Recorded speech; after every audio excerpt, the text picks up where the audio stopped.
Costing them hitters, I could just touch you no matter the route, boy, you won't make it far. Hang of gorillas that's raising the jungle, tee up, you would think that was off of a bar. Think you untouchable until you get touched. For grazing my niggas, we leaving the sky. Tough on the net, but he pussy in person. That icon vest ain't protecting your heart. Feel like I told you when I give it a spark. We tee up the day, but we creep in the dark. Ain't no discussing the fuss of little nigga. Yeah, I bite little nigga on bark. Up in my section, this shit could get hectic. No jungle gym, nigga, this is not a park. I know some bitches that's like with some bitches that set niggas up and they gon' play their part. I know some niggas that really be living like that. They're in anything that you start. So if you gon' slide, be ready to die. Last nigga slid, he got popped like a tart. In shock, and there are so many unanswered questions tonight. What happened inside a Northeast Side home, and why did 6 people, including an unborn baby, lose their lives? News since 6 o'clock. We have learned the identities of the people shot and killed inside that home in the 3500 block of North Adams Street. 42-year-old Kezzy Childs, 42-year-old Raymond Childs Jr., 18-year-old Elijah Childs, 13-year-old Rita Childs, and 19-year-old Kiera Hawkins and her unborn baby boy. The case has a community on edge, and police are determined to catch the person or people responsible. Nikki Dementri begins our coverage tonight. During a violent weekend across the city of Indianapolis, the largest mass shooting in more than a decade occurred. That's according to IMPD. And now a Northeast neighborhood is left picking up the pieces after a mass murder left 6 people dead, including an unborn child. Police are now looking for answers, as well as so many others. This is a shock. This is a shocker, a big shocker. A shock to this entire Northeast Indianapolis neighborhood. 6 people, including a pregnant woman and her unborn child, found dead in this home on Adams Street. First for the family, my heart is sad. Indianapolis Metropolitan Police say information gathered at another call just blocks away involving a juvenile male on East 36th Street led them to the Adams Street home. As of Sunday, police say the shooting did not appear random. Reverend Alan Bailey agrees things need to change. And we're doing too much reactive and not proactive. The community activists arrived on scene to help family and friends around 5 a.m. and stayed outside in the snow and cold for hours, hoping to bring some sort of unity to this tragedy. Neighbor love connection. We lost, and if I can bring out that message that we need to start going back to that, finding out what we can do for our neighbor, whether it's elder or young. We have that responsibility. Reverend, where do we go from here? How do we go from here? I wish I had an answer. But at the present time, seeing all of this, I'm praying and asking God for an answer. Father, the violence that we have seen over the course of the last 24 hours has been nothing less than disturbing. It's been scary. At IMPD North District headquarters, prayers began at Sunday's press conference. Heartbroken, angry, and frustrated are the 3 words the IMPD chief says he's feeling about this incident. But he says he is also determined to find those responsible for this crime. We've got to come together as a community, working hand in hand in order to stop this violence, because this is a terrible event, obviously. But you know our murder numbers were high last year. We don't want to see that repeat this year. Mayor Joe Hogsett adding this mass murder is different than the other acts of violence the city's seen during the pandemic. He says anyone involved in this crime will be brought to justice. I want those responsible to know that the full might of local, state, and federal law enforcement are coming for them as I speak. Raymond Childs' life is marked by the horrific crime he committed at the age of 17, in January 2021, when he shot and killed 5 members of his own family in Indianapolis, Indiana. The tragic event shocked the community and brought national attention to the case. Childs grew up in a household that, by many accounts, appeared normal from the outside. However, reports suggest that the fatal event occurred after an argument over Raymond breaking some household rules, which escalated into deadly violence.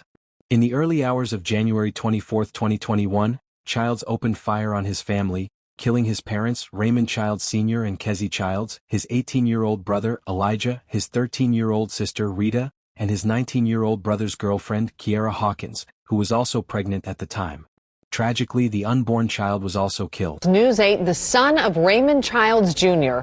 is the 17-year-old that was arrested for killing 6 people inside an East Side home. Just a horrific story. News 8 Sierra Hignite is here now with the latest development. Sierra? Yeah, I got off the phone with that family member just a few moments ago. They tell me that 17-year-old is believed to be the only person responsible for the murder of the Childs family and the death of a pregnant woman on Adams Street. It was another source close to the family who confirmed there was a fight inside of an East Side house before 6 people there were killed. Now, those killed in the shooting have been identified as 42-year-old Kezzy and Raymond Childs Jr., who are the parents of the household, 13-year-old Rita Childs, 18-year-old Elijah Childs, and 19-year-old Kiara Hawkins, who was pregnant with Elijah's child. Hawkins and her baby boy died at the hospital.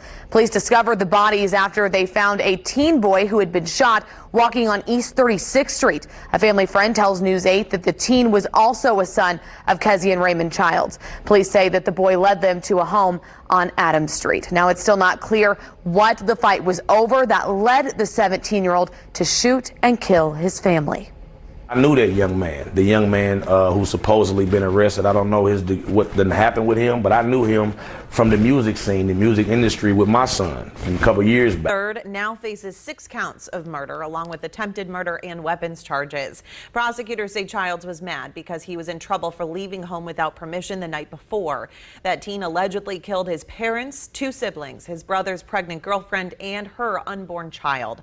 Court records show the key witness in this case is the suspect's murder in the deaths of 6 family members. Prosecutors have also released chilling details of what they believe Raymond Childs III did inside that Adams Street home over the weekend. My teammates Richard Essex has our story. The details of the probable cause are not for the faint at heart. Raymond Childs III used 2 guns, a 9mm handgun and an AK-47 style rifle to kill most of his family. Here's the picture of 17-year-old Raymond Childs III taken at the Marion County Jail this morning. He's accused of shooting and killing most of his family Sunday morning at their house on Adams Street.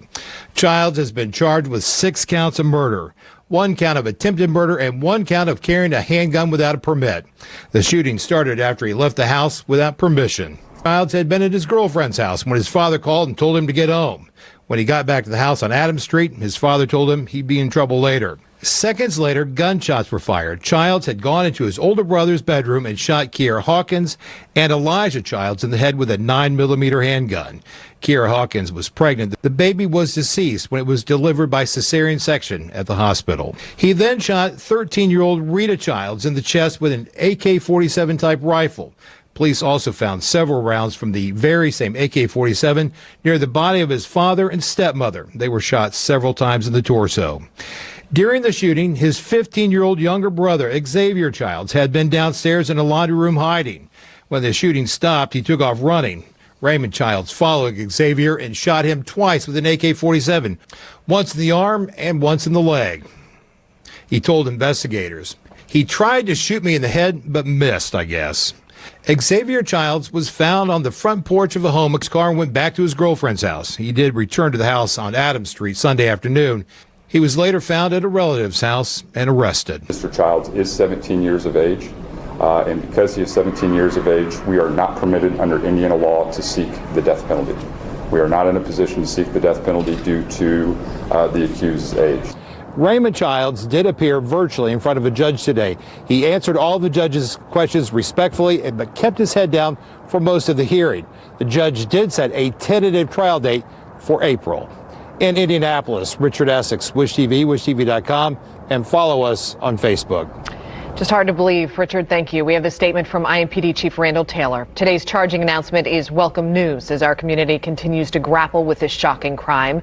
But our focus should remain on remembering the lives of those taken from us too soon and doing everything we can to rally around the surviving victim as he must come to terms with unimaginable loss.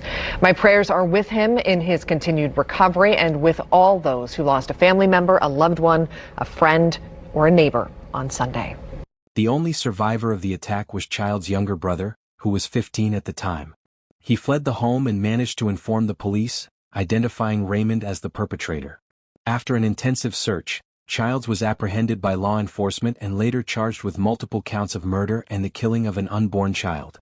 Raymond Childs' case is one of the most shocking instances of family violence, sparking conversations about gun violence, the mental health of adolescents, and domestic conflicts.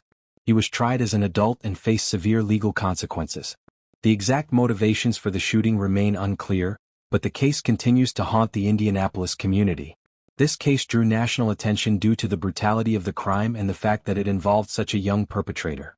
The community mourned the loss of the victims, and the case has been held up as an example of the devastating impact of gun violence and family conflict. From the start, Marion Superior Judge Chris Miller told jurors hearing the case against Raymond Childs III that the path to justice would be emotional. Childs is accused of killing 4 of his family members plus a pregnant woman and her unborn child at the home they all shared in the 3500 block of North Adams Street early on the morning of January 24, 2021. Childs' sister told jurors the teenager feared a beating from his father for taking the family car without permission the night before. Raymond Childs III had taken his father's car without authorization on a Saturday night, something family members said would never be allowed, and when he returned after midnight, Raymond Childs II promised discipline would be meted out later. During 2 days of testimony, there were stifled sobs and tears shed in the courtroom as family members heard how Raymond and Kezzie Childs, their 13-year-old daughter Rita, 18-year-old son Elijah and his 19-year-old girlfriend Kiara Hawkins and their near-term son were killed as Raymond III, 17 years old at the time, methodically went room to room in the split-level house, said prosecutors, and shot to death everyone who was home, chasing his 15-year-old brother Xavier into the freezing darkness, wounding him twice even as the surviving sibling offered his attacker the $44 cash he carried in his pocket with a promise not to tell, leaving blood-stained currency in the snow. The feelings became even more raw Tuesday morning as a forensic pathologist described the fatal wounds of the victims accompanied by autopsy photographs.